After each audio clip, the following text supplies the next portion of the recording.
হুজুর আপনার লগে একটু কথা আছিল। বলো, কি বলতে চাও? হুজুর আমি না ভালো হয়ে যাইতে চাই, আমি ইসলামের পথে আয়া ইমান আনতে চাই, মুমিন বান্দা হইতে চাই, আপনি আমারে পথ দেখায় দেন।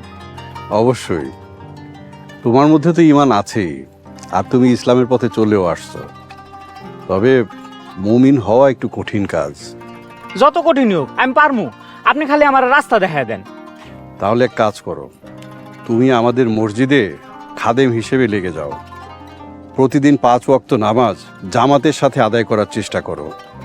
আর বাকি কি কি কাজ করা লাগবে সেগুলো আমি তোমাকে ধীরে ধীরে বলে দেব। আচ্ছা ঠিক আছে, আপনি যা কইবেন আমি তাই করুম। আমি এখন থেকে তাহলে 5 ওয়াক্ত নামাজ আদায় করুম। এখন তাহলে যাই আমি। ঠিক আছে, আসসালামু আলাইকুম। ওয়ালাইকুম।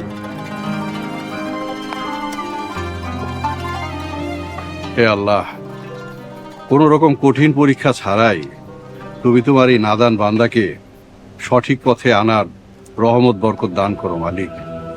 আমিন।